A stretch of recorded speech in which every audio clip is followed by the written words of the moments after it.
a story, Katie. No, me and Josh, we saw it last weekend. Welcome to Watch Mojo, and today we're counting down our picks for choices that were frighteningly bad. Since some of these decisions have an effect on the plot, there is a spoiler alert. The animals are contagious! The infection is in their blood and saliva! Number 30, running up the stairs. Various. Some stupid killer stalking some big-breasted girl who can't act, who's always running up the stairs when she should be going out the front door. It's insulting. When a character is chased by a killer in their own home, one common move is to run up the stairs. However, there are several problems with going up the stairs. For instance, once you go up, you have nowhere to go but down. While such activity may be good for cardio, it will leave you winded. And if you're being chased by someone like Jason or Michael, you can't afford to slow down or be out of breath. This trope was famously called out by Sydney Prescott before she had to resort to it.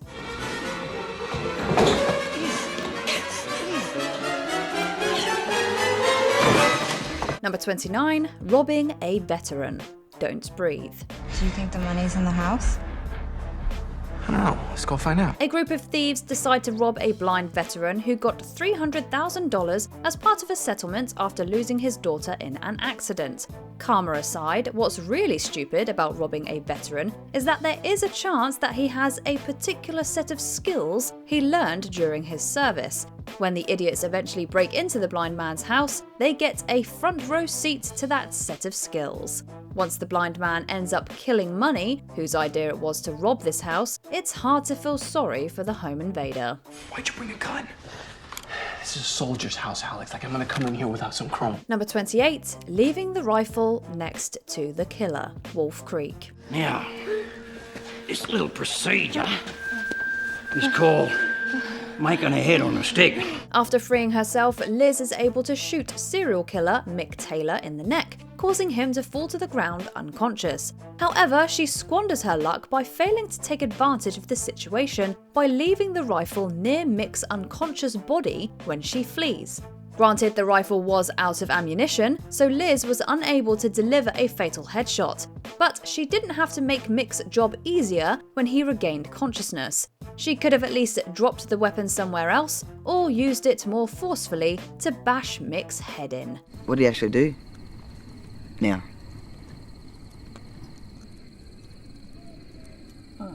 Oh, I can tell you, but then I'd have to kill you. Number 27, electronics. It follows. Jay, I need you to point at it, okay? Keep your finger aimed at it so we can see where it is. What's dumber than a teenager in a horror movie? A group of teenagers in a horror movie working out a plan. In It Follows, Jay is haunted by a supernatural entity that can stalk her at any time and kill her. To help her get rid of this entity, she and her friends come up with a plan where they try to lure the entity to a pool that Jay is in the middle of, which is surrounded at the edges by electronic appliances. The entity catches on quickly to the trap and tries to use the electronic appliances against Jay.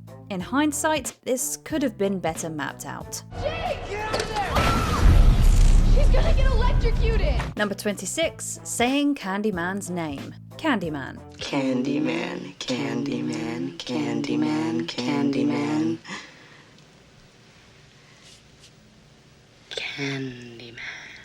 In the Candyman universe, saying Candyman's name 5 times in front of the mirror summons the hooked figure, resulting in you being violently killed by the vengeful spirit.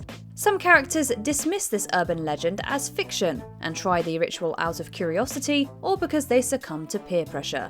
If it's true, you die, but if it's not, you get nothing. There's no upside to saying Candyman's name, so it's the world's dumbest risk. Is it worth getting gutted by Candyman so your peers don't think you're a chicken? You chicken! You have to do it 5 times. Come on, go. Number 25, splitting up. Various. Well, look, I think we'll be more productive if we split up, okay? You know the expression that there's safety in numbers? Apparently, that expression is lost on characters in horror movies. Whenever there's a group of people that find themselves in a dangerous situation, their first instinct is to often split up rather than stick together. Chances are someone separates from the group to explore a mysterious noise, or the whole group separates to cover more ground when they explore an area. Oftentimes, whoever is stalking the group takes advantage of this decision by finishing off members of the group one by one. She's right. Okay, you 3, follow me. Number 24, opening the puzzle box. Hellraiser. Take it. It's yours. Like Candyman, Hellraiser is a Clive Barker story where characters needlessly invite trouble by summoning malevolent spirits. In the first Hellraiser movie, Frank Cotton and his niece Kirsty both open the puzzle box and summon Cenobites for completely different reasons. Frank opens the boxes because he was looking for pleasures from another plane, only to be surprised when that meant an eternity of torture. Meanwhile, Kirsty solved the puzzle box because she liked puzzles, only to be horrified when that meant an eternity of torture. If you like puzzles, a Sudoku or a crossword seems like a more sensible alternative than an ominous cube. You opened it.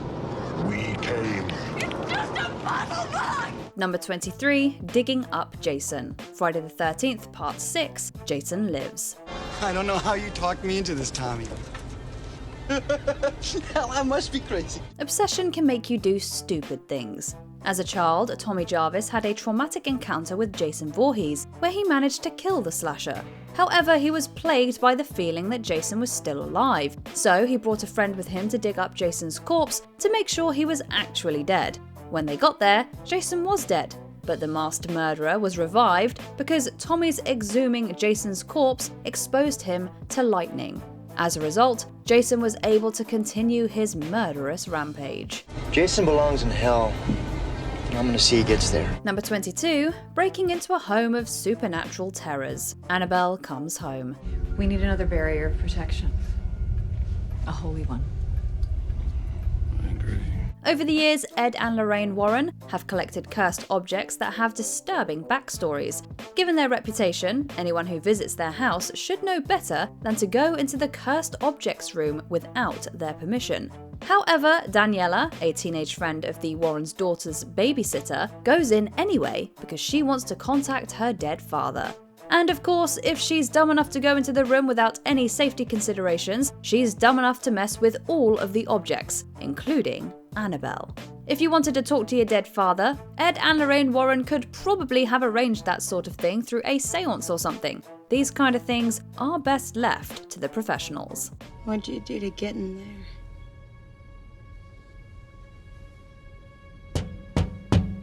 Number 21, going after the dog. Dawn of the Dead. Stop, it's hurting him. No, it's not safe. Nicole, they're not interested in him, I promise. Look at me, they want us, okay? As an act of goodwill, a group of survivors sent over a dog with supplies to a man stranded in a nearby building. However, when the plan fell through and the dog appeared to be in trouble, one member of the group, Nicole, the dog's owner, decided to go after the canine. This reckless act not only resulted in the group losing the safety of their compound against the zombies, but also resulted in several members of the group dying. Now, we get that dogs are man's best friend, but even the biggest dog person has to admit that this isn't sensible or ethical to let the concerns of one dog endanger one or more human beings. Plus, the zombies didn't even seem to be into the dogs anyway, making the whole sacrifice pointless as well as dumb. Number 20, trusting the scary clown. It. Hiya, Georgie. Given the age of Bill's little brother Georgie, we'll cut him some slack. But still, come on. How could he think it was a good idea to interact with a clown that's in a storm drain? That obviously isn't normal or natural, even to the most naive child. Georgie also mentions that his parents have warned him not to talk to strangers, so he knew better than to talk to Pennywise. Kids at that age are gullible, but it is a complete lapse of common sense for Georgie to stick his hand in the hopes that Pennywise would give that boat back.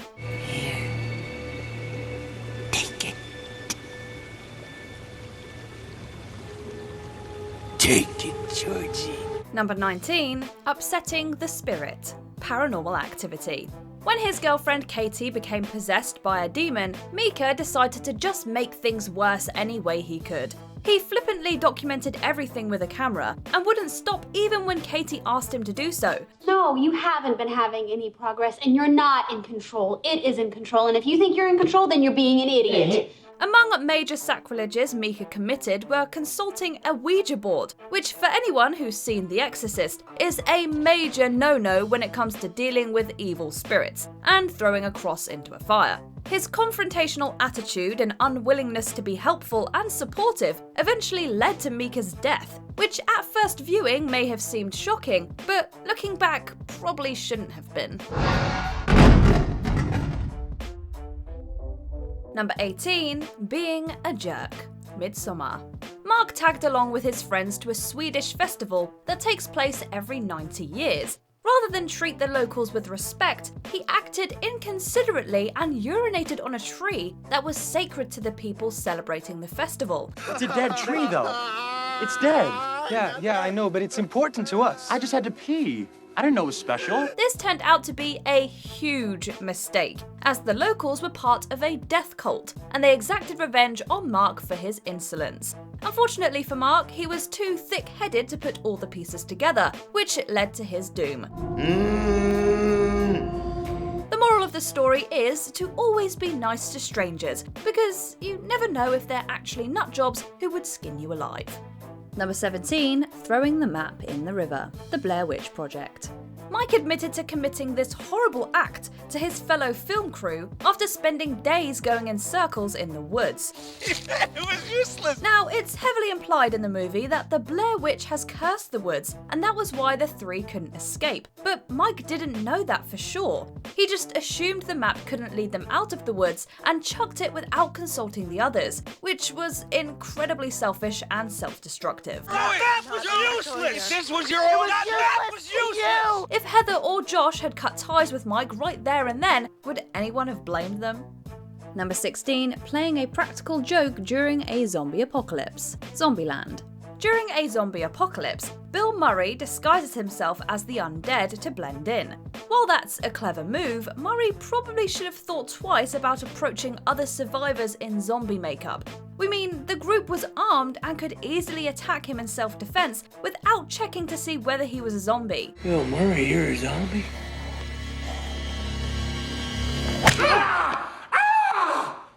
Oh, God, I'm on fire! Even after Wichita hits him with a golf club, Murray unwisely decides to give Columbus a scare and gets shot in the process. We suppose a comedian like Bill Murray would probably think that life isn't worth living if you can't pull dangerous pranks during an apocalypse. Still, Garfield should only be his second biggest regret. So do you have any regrets? Garfield, maybe?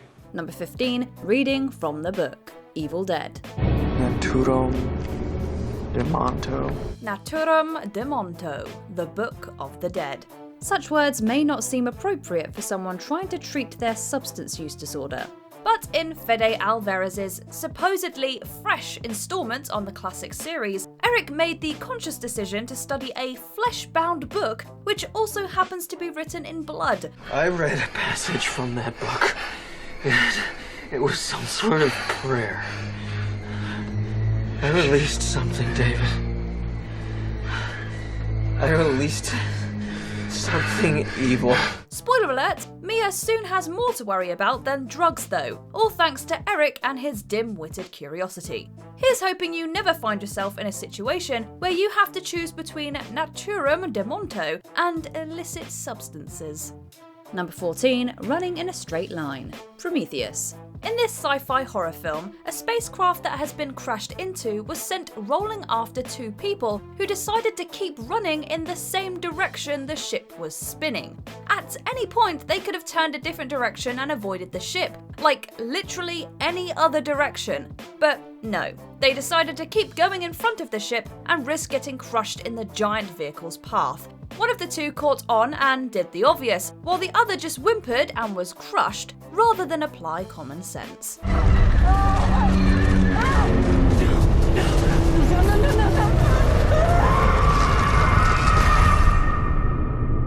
Number 13, hoarding what you shouldn't. The Return of the Living Dead. Did you see that movie, Night of the Living Dead? In this film, canisters of toxic gas that could turn cadavers into zombies were stored in the basement of a medical warehouse. To show off, Frank took his new employee down to see the toxic gas, which supposedly served as the inspiration for Night of the Living Dead. Hey, these things don't leak, do they? Leak? Hell no. These things were made by the U.S. Army Corps of Engineers. Despite not knowing how stable the canisters were, Frank decided to pat one of them. This released toxic gas that started a zombie outbreak. If your workplace is full of gas that can cause corpses to turn into zombies, maybe you shouldn't disturb them. Number 12, driving under the influence. Hereditary. Let's start off by saying that it probably isn't a bright idea to take your kid's sister to a house party. This is especially true if she has food allergies and you plan on ditching her to do drugs with your friends. However, Peter decided to go through with this because he lied to his mum about going to a school-related activity, and she made him take his sister along. Because of his irresponsibility, Peter's sister had an allergic reaction to the food at the party, and Peter decided to drive her to the hospital even though he was high. He didn't even have the decency to call for an ambulance. But we guess it's nothing to lose your head over. Number 11, having poor security. The Cabin in the Woods. Despite the brilliance of the narrative itself, this cinematic collaboration from Joss Whedon and Drew Goddard has one major flaw that can't be ignored. As the orchestrators of a plan to appease the gods watch a contrived narrative unfold, Marty and Dana manage to survive the ritualistic mayhem and find themselves in a secret elevator. I think I can get it to go down. Do we want to go down? While it may seem like a tough predicament, they manage to pick the lock, so to speak, thus unleashing the monsters all over the surprised staff. Oh, shit. All that work, but still a flawed security system. Of course, you also have Kurt's questionable motorcycle jump, but in a way, that one makes a bit more sense.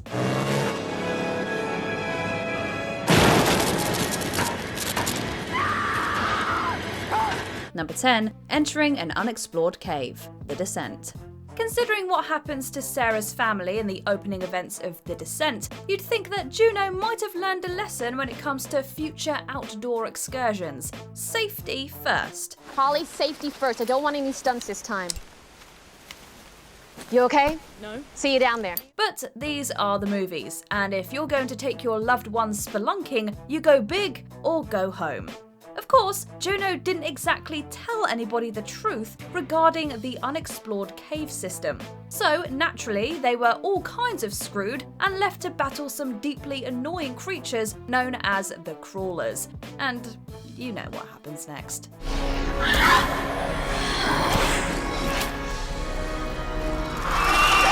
Number 9, going into the pipe. Jeepers Creepers.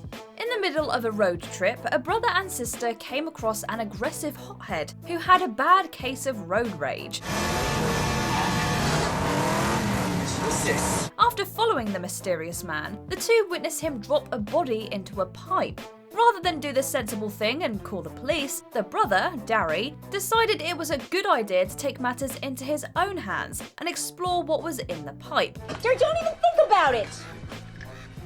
Darry! I told you I heard someone! How bad was this decision? Darry's sister goes meta to explicitly warn him that this was like something out of a horror movie. This failure to recognise obvious red flags ended up sealing Darry's fate.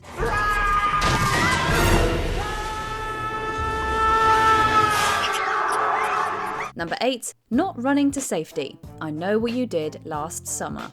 When you're being chased by a dark figure with a massive hook, and they appear to be quite efficient in their ways, the best course of action is always to keep moving. You know, running away from certain death. However, in I Know What You Did Last Summer, the beautiful Helen Shivers finds herself distracted by a marching band and obvious safety. However, she inexplicably stops, and not to check her phone.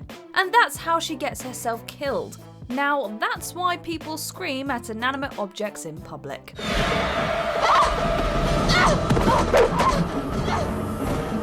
Number 7, putting both hands in the box. Saw 2. For round 2 of Jigsaw's devious game of murder, he threatens slow and nasty deaths.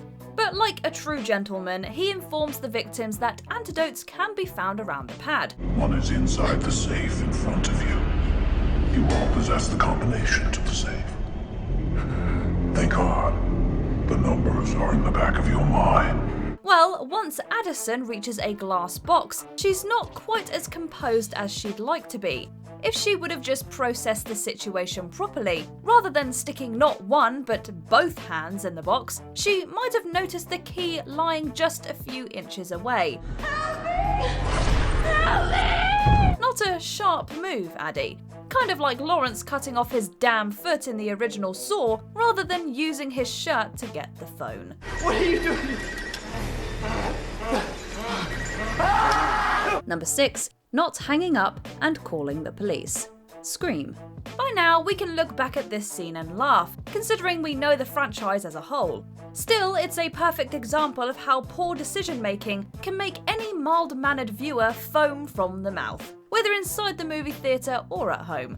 As Wes Craven's iconic film starts, Casey Becker gets a naughty phone call. But no matter what the person on the other side says, she can't manage to hang up the damn phone and call the cops. Listen, I am 2 seconds away from calling the police.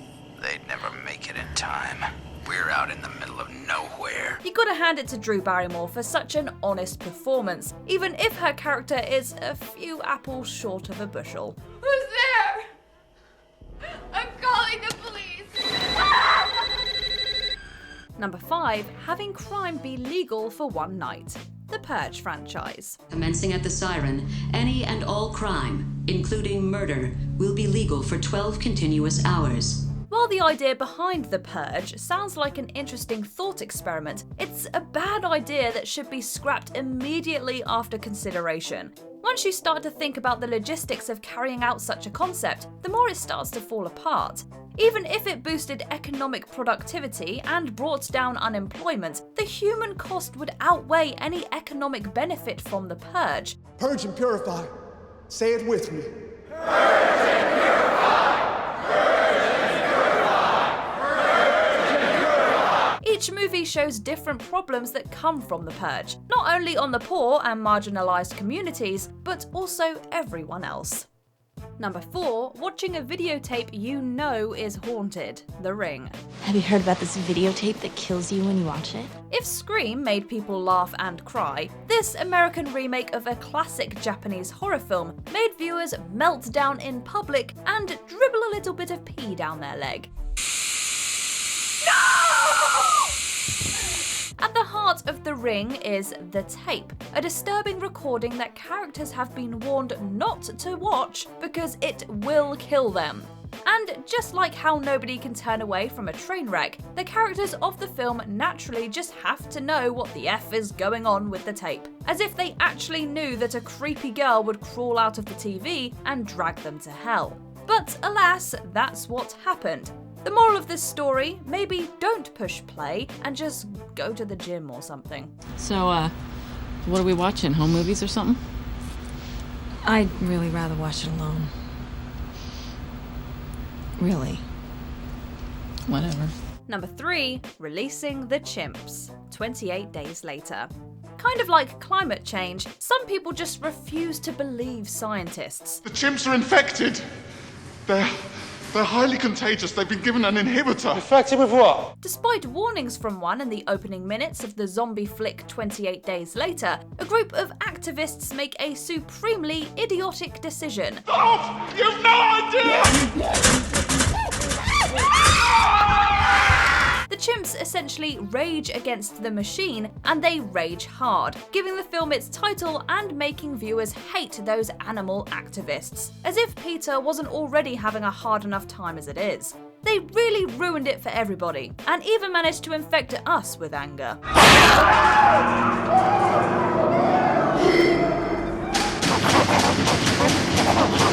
Number 2, giving up too soon. The Mist. We gave it a good shot. Nobody can say we didn't. Nope. Nobody can say that.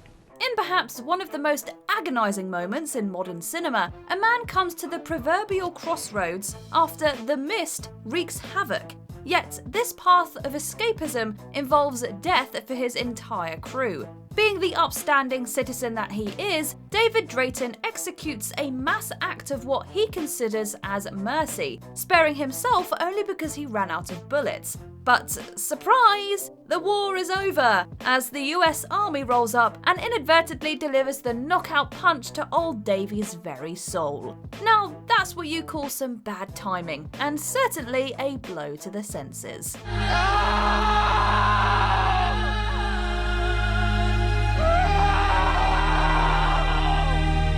Before we continue, be sure to subscribe to our channel and ring the bell to get notified about our latest videos. You have the option to be notified for occasional videos or all of them. If you're on your phone, make sure you go into your settings and switch on notifications. Number 1. Keeping the beaches open. Jaws. When the remains of a dead body are found on shore, Mayor Larry Vaughn doesn't balk under pressure from local authorities. Rather, he stands tall in the name of the almighty dollar, even if people later describe ginormous teeth in the wrecked hulls of boats. Larry, if we make an effort today, we might be able to save August. August? For Christ's sake, tomorrow's the 4th of July, and we will be open for business. And so the smug politician doesn't close the beach. After all, they caught the culprit in question, right? Well, no, they didn't.